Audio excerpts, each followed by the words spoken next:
Ok, hola, vamos a iniciar con el capítulo 2 de Atkins. Entonces, capítulo 2.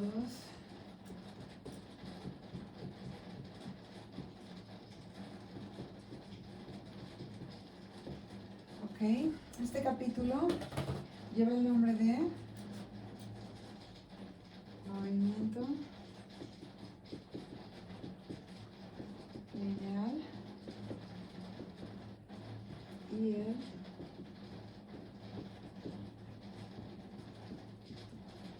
oscilador armónico. Ok, muy bien. Entonces, vamos a considerar la mecánica cuántica.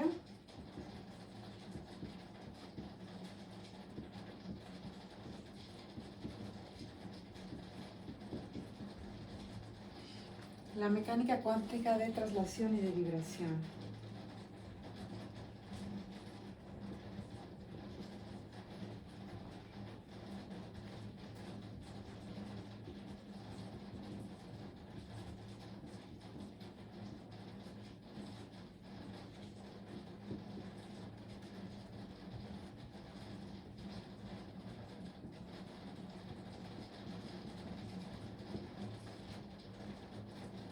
Ok, ambos tipos de movimientos se pueden resolver exactamente para algunos casos.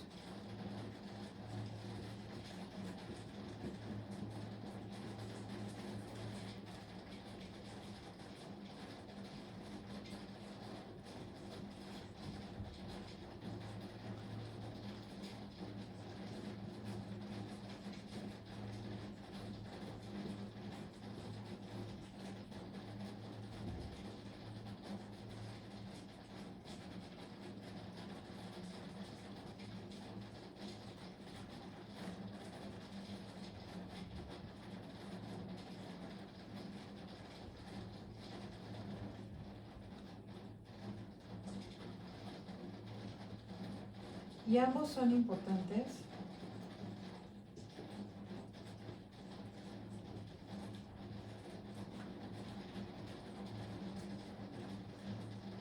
por sí mismos,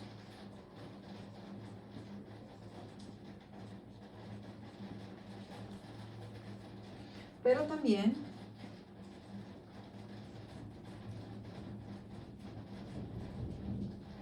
porque forman la base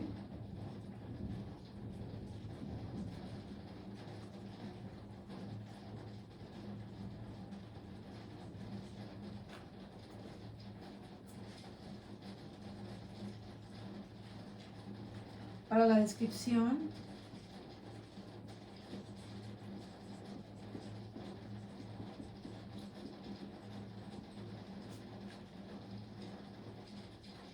de los tipos de comportamiento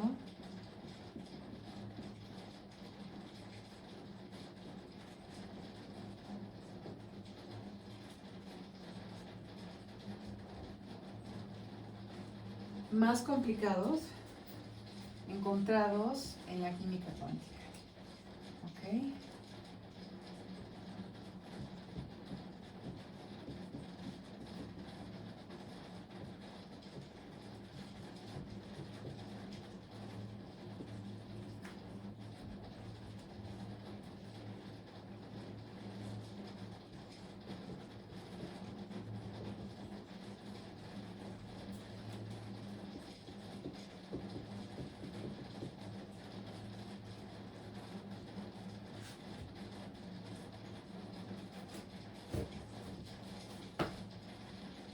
Ok, muy bien. Pero antes de meternos de lleno a esto, lo que tenemos que hacer o lo que vamos a hacer es, vamos a dar una descripción de qué tipo de funciones de onda son las que nos sirven. Yo necesito funciones de onda que sean capaces de representar sistemas físicos y que sean capaces de tener soluciones en la ecuación de Schrödinger. Entonces, esto exige que yo imponga ciertas condiciones sobre mis funciones de onda. Entonces, vamos a ver qué condiciones tenemos que imponer sobre nuestras funciones de onda para que nos sean útiles. Y por útiles, una vez más, quiero decir que representen soluciones físicas del sistema.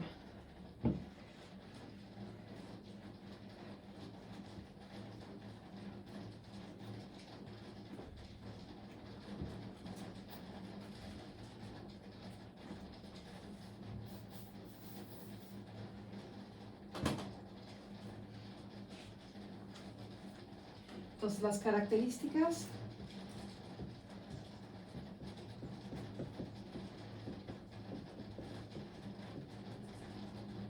de las funciones de onda aceptables.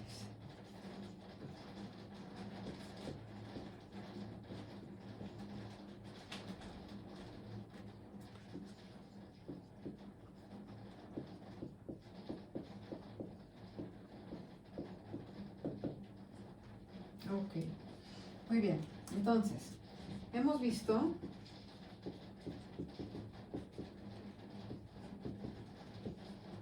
que la interpretación de Born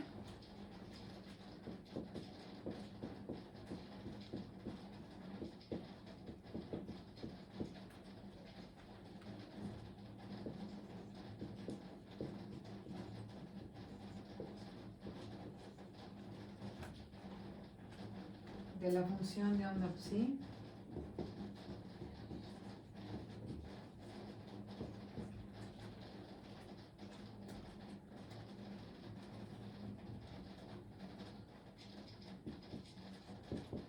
al igual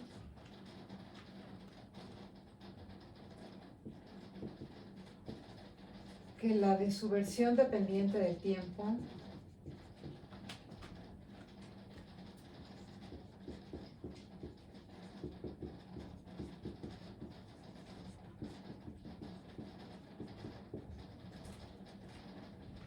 ¿sí? Es que el producto de psi complejo conjugado psi es una densidad de probabilidad.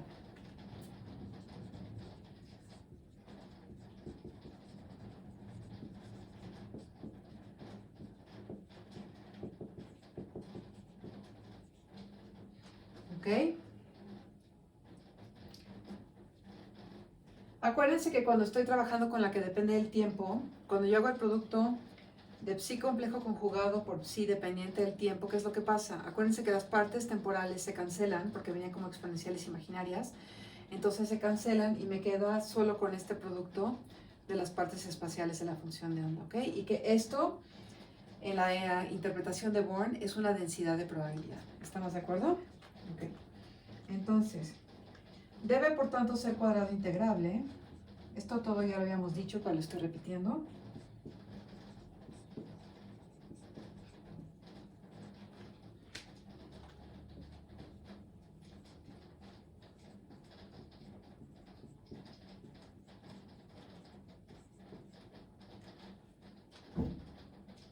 Y específicamente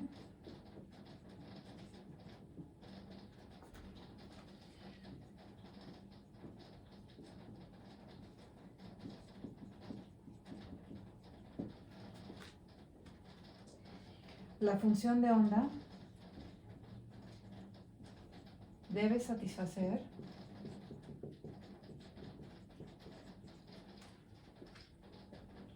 la condición de normalización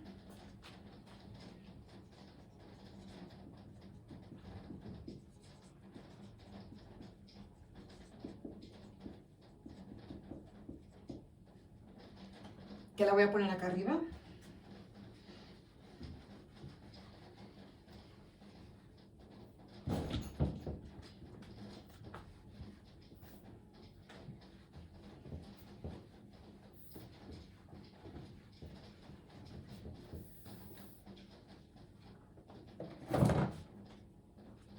Integral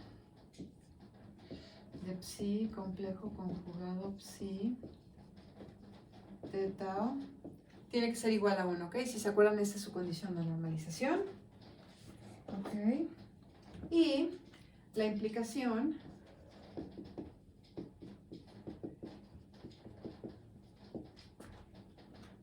de esta condición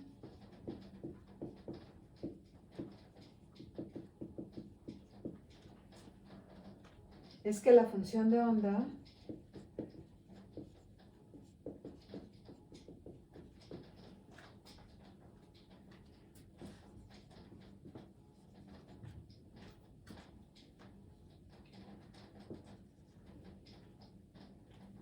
no puede ser infinita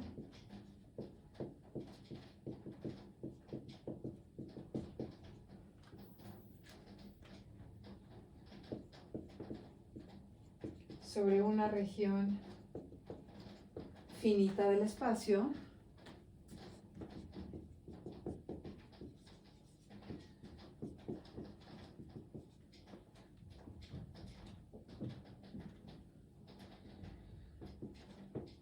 ya que la integral sería infinita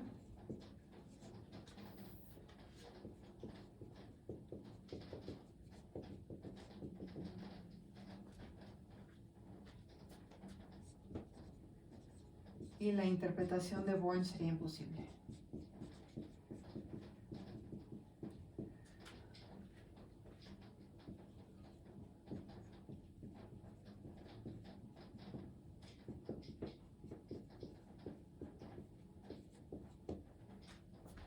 No, si la integral es infinita, entonces la integral no está valiendo 1, ¿no? Esta es la interpretación de Born, y entonces si la integral es infinita, pues no se está cumpliendo la interpretación de Born.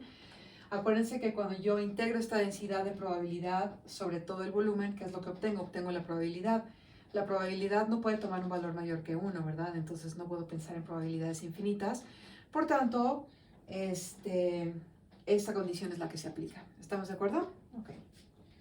Muy bien.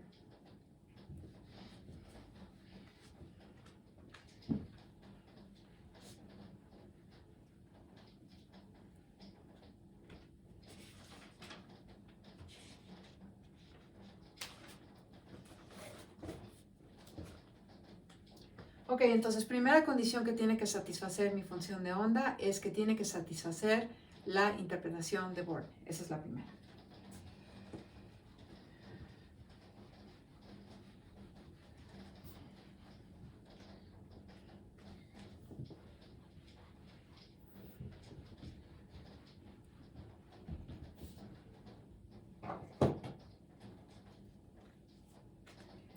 Entonces debe además satisfacer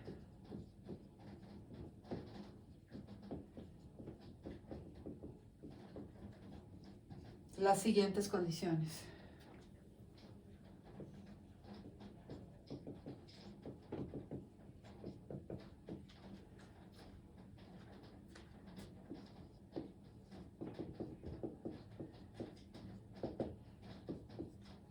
Número 1.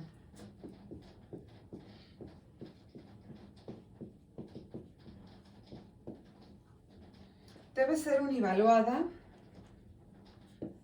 y estrictamente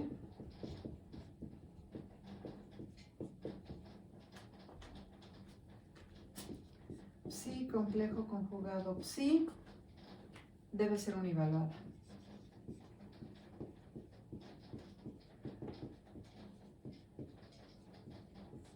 Ok, esto tiene muchísimo sentido, ¿verdad? Porque la mecánica cuántica es rara, pero no es tan rara, ¿no? ¿Qué quiere decir eso? Siempre acuérdense que esto está asociado con la probabilidad de encontrar una partícula. Pero la probabilidad de encontrar la partícula, pues debe ser única, ¿sí? Yo no debo de tener muchas psis que tengan la misma probabilidad. Entonces, cuando digo que psi debe ser univaluada, ¿a qué me refiero? Me refiero a que una función que tenga esta forma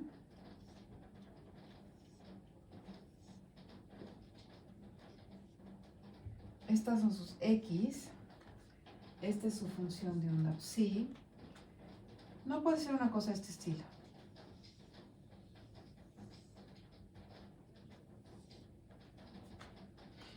Porque ¿qué me estaría diciendo esto? Me estaría diciendo que para una misma x yo tendría 1, 2, 3 probabilidades diferentes de encontrar la partícula. Eso no tiene ningún sentido, ¿no? Para una x yo debo tener una sola probabilidad de encontrar la partícula. No debo tener para una posición x 3 probabilidades diferentes de encontrar la partícula, ¿ok? Por eso la función psi y en particular psi complejo conjugado psi debe ser univaluado. ¿Estamos de acuerdo? Ok, entonces, algo así, esto no es una buena función de onda.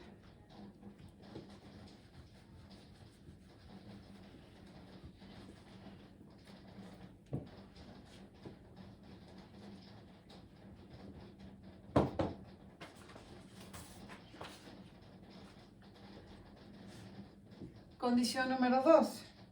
No debe ser infinita, esa ya la dije hace ratito, pero se las vuelvo a poner.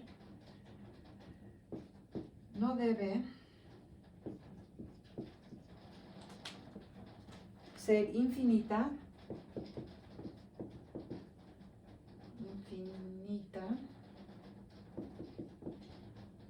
sobre un rango finito. Ok, se las mencioné hace ratito. Esta tiene que ver con la interpretación de Born. Si mi función de onda es infinita sobre un rango finito, quiere decir que cuando yo integro psi complejo conjugado psi, voy a obtener una integral que es infinita y por tanto voy a estar violando la interpretación de Born y eso no es posible. ¿Ok? Entonces de ahí viene la condición número 2. La condición número 3. Debe ser continua en todas partes.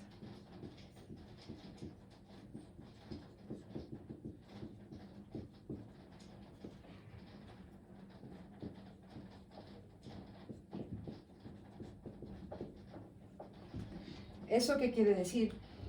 Quiere decir que no puede ser una función de este tipo.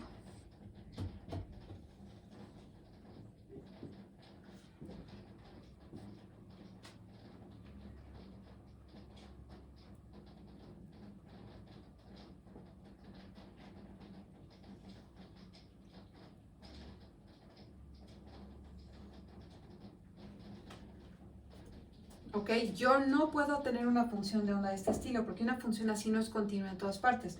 Si se fijan, pues evidentemente aquí tengo una discontinuidad enorme. Yo necesito que la función de onda sea continua porque necesito que exista su primera derivada. ¿Y por qué necesito que exista su primera derivada? Porque necesito que exista su segunda derivada. Y necesito que exista su segunda derivada para que plantear mi ecuación de Schrödinger tenga sentido, ¿verdad? Porque mi ecuación de Schrödinger es una ecuación diferencial de segundo orden, involucra segundas derivadas, puede involucrar primeras derivadas, pero involucra a la función misma y a la segunda derivada de la función seguro. Entonces yo necesito que esta función sea continua. ¿Estamos de acuerdo? Entonces esto una vez más no es una buena función de onda.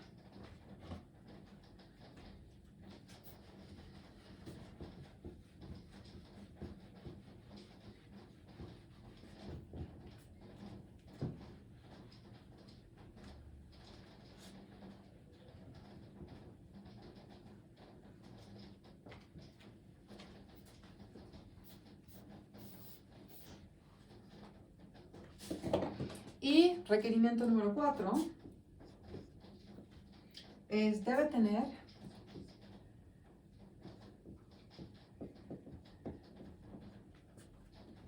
una primera derivada continua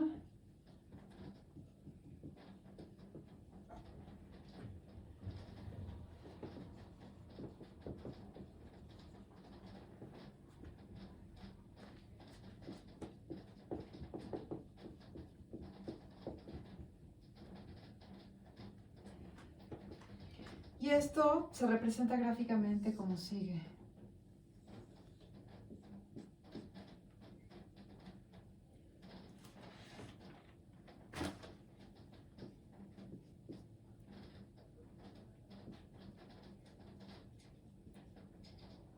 Entonces venimos con una cosa así.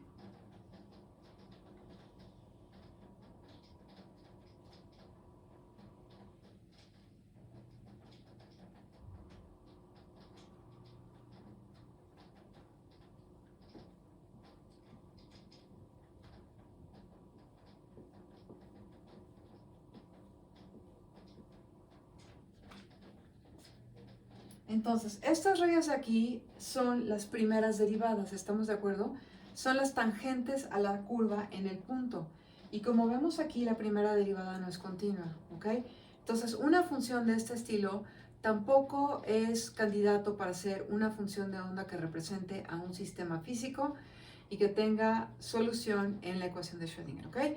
Entonces, este tampoco sirve para representar a una función de onda física.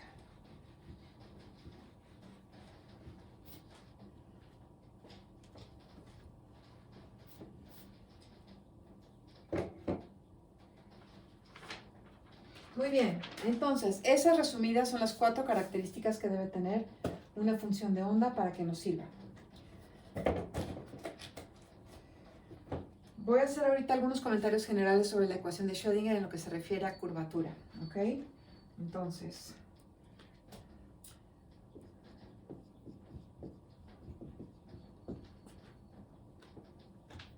la ecuación de Schrödinger, independiente del tiempo,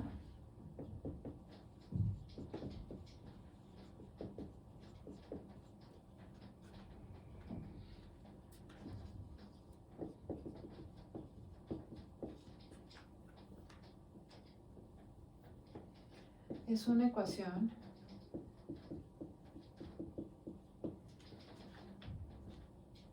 para la curvatura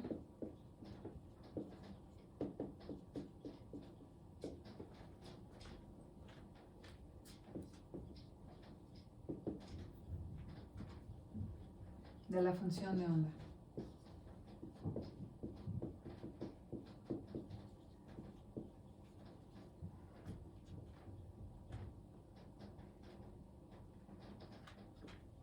Con esta idea establecida,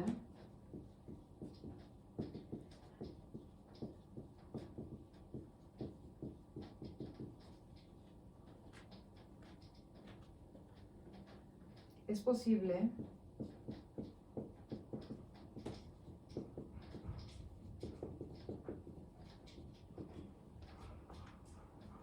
adivinar la forma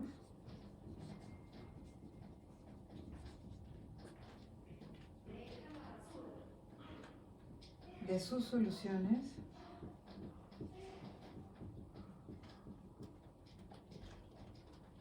aún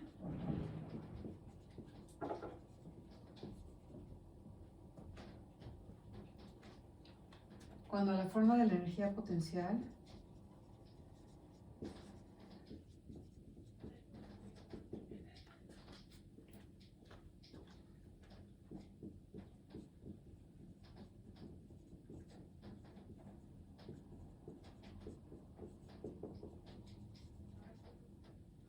sea complicada.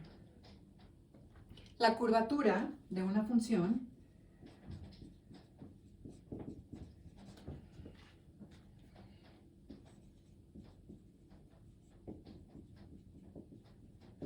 es su segunda derivada.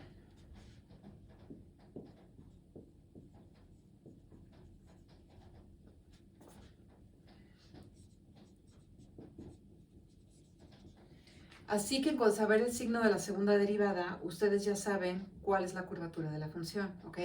Y por eso acuérdense que en la ecuación de Schrödinger aparece una segunda derivada, ¿no? La segunda derivada de la función de onda, exacto, muy bien.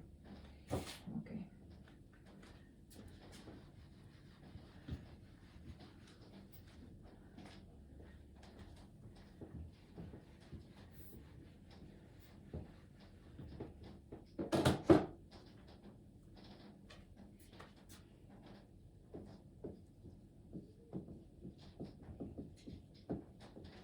Una función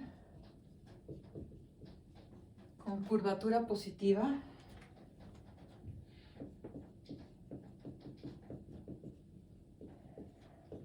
se ve así,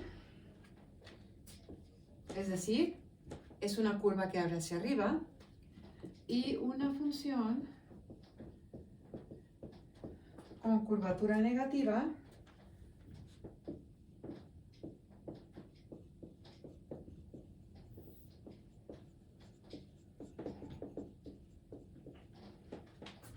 se ve así. Es una función que abre hacia abajo de esta forma.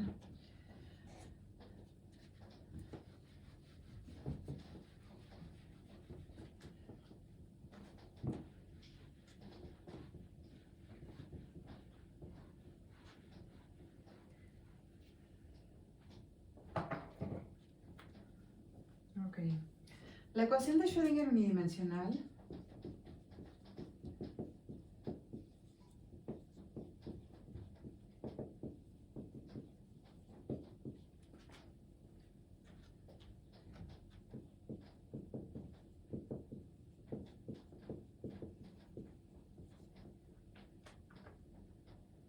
expresa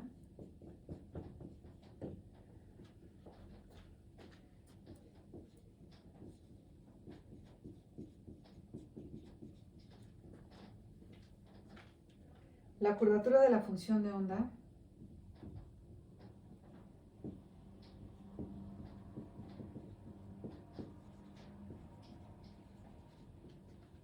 de la siguiente forma.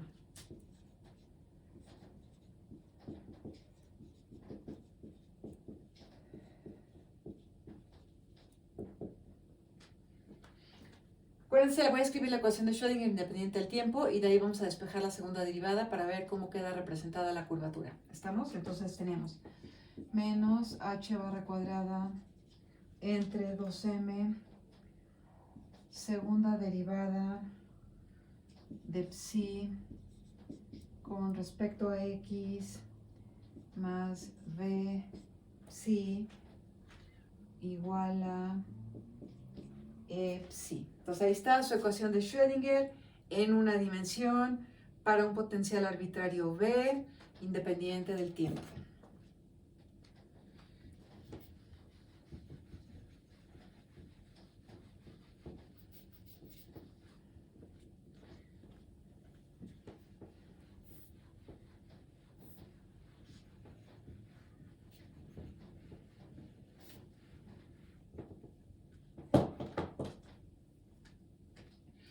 Y entonces tenemos menos h barra cuadrada entre 2m segunda derivada de psi con respecto a x igual a ¿quién? E menos b psi. Y entonces mi segunda derivada de psi con respecto a x es igual a menos 2m sobre h barra cuadrada e menos b psi.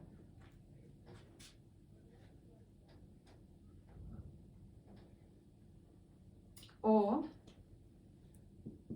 2m sobre h barra cuadrada v menos e psi, segunda derivada de psi con respecto a x, ok.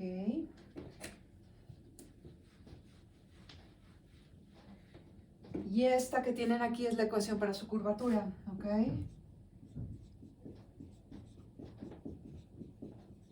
Sí, porque acuérdense que dijimos que iba como la segunda derivada. Entonces aquí está la curvatura expresada en términos de esta constante que es siempre positiva, 2m entre h barra cuadrada, y el producto de estas dos cantidades, v menos c y psi. Entonces de inmediato vemos qué cosa, que dependiendo del signo del producto de v menos c por psi, va a ser el signo de la curvatura, es decir, se va a abrir hacia arriba o se va a abrir hacia abajo. ¿Estamos de acuerdo? Entonces lo que hay que hacer es analizar todas las opciones posibles de signos de v menos c y de psi. Vemos de inmediato que vamos a tener 4 opciones, ¿verdad? Vamos a tener este término positivo con este positivo negativo, o este término negativo con este término positivo negativo. Entonces vamos a ver hacia dónde va la curvatura en los 4 casos que surgen de hacer este análisis.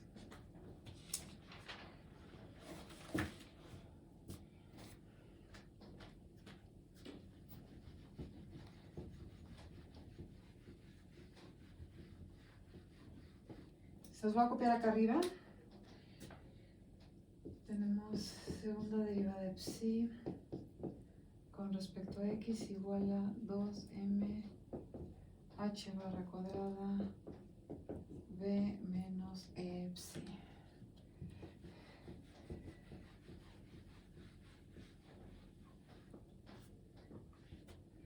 Ok, entonces, como dije anteriormente, vamos a tener 4 casos.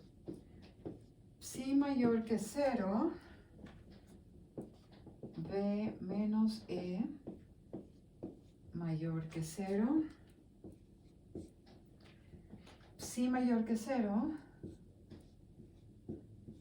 v menos e menor que 0, psi menor que 0, v menos e mayor que 0. Y por último, voy a borrar acá arriba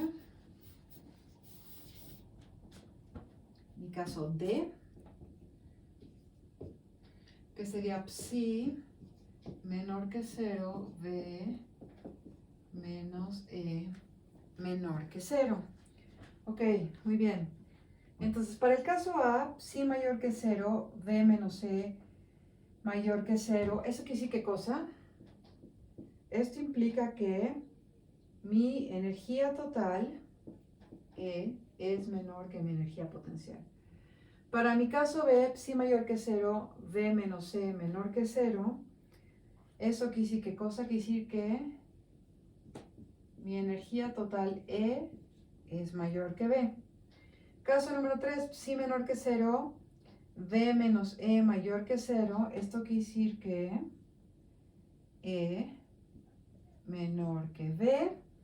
Y por último, caso de psi menor que 0, V menos E menor que 0, esto implica E mayor que V. ¿Ok? Entonces aquí estamos ya.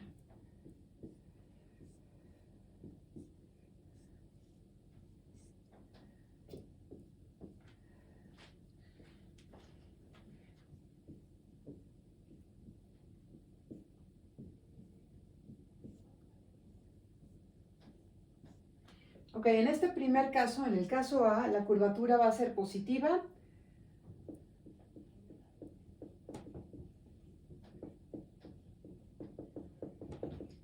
Lo cual quiere decir que se va a abrir hacia arriba de esta forma.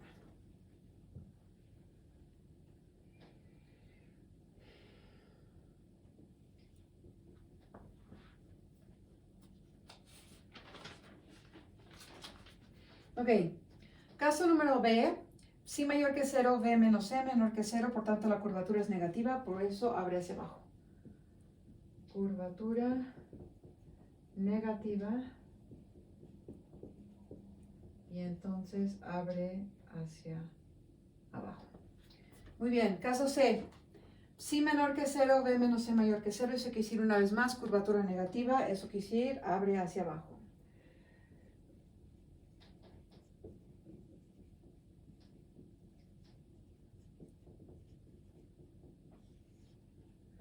Y caso D, psi menor que 0, V menos E menor que 0, eso quiere decir curvatura positiva, abre hacia arriba.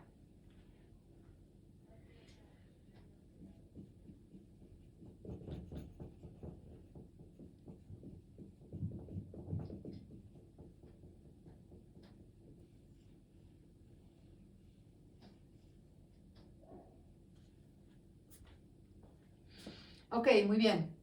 Y entonces aquí hay algo interesante que observar de entrada, no sé si ya les llamó la atención, no les llamó la atención, pero esta es mi energía total. Y entonces, bueno, cuando yo digo que la energía total es mayor que la energía potencial, está bien, porque eso concuerda con lo que yo sé de mecánica clásica, que es que la energía total es la suma de las energías cinéticas y potenciales, ¿verdad? Entonces, eso está todo bien, pero fíjense en este caso, aquí tengo que la energía total es menor que la energía potencial, y aquí también tengo que mi energía total es menor que mi energía potencial. Esto clásicamente representa un problema, ¿verdad? Representa un problema porque ¿qué? Porque la energía total es la suma de la energía cinética más la energía potencial. La energía cinética es siempre positiva, ¿no? Entonces, si yo siempre le estoy sumando algo positivo, no tendría por qué darse nunca que mi energía total fuera más pequeña que mi energía potencial, ¿ok? Esto es algo que es permitido en mecánica cuántica y que vamos a discutir en detalle un poco más adelante, ¿sí? Pero nomás ahorita se los resalto, ¿no? Se los hago brincar para que noten que esto es algo que ya se está presentando en mecánica cuántica que no era posible en mecánica clásica. ¿Estamos de acuerdo? Muy bien, entonces lo vamos a dejar hasta aquí y ya en la próxima sesión, el próximo video, empezamos a resolver la ecuación de Schrödinger para sistemas sencillos. Mil gracias.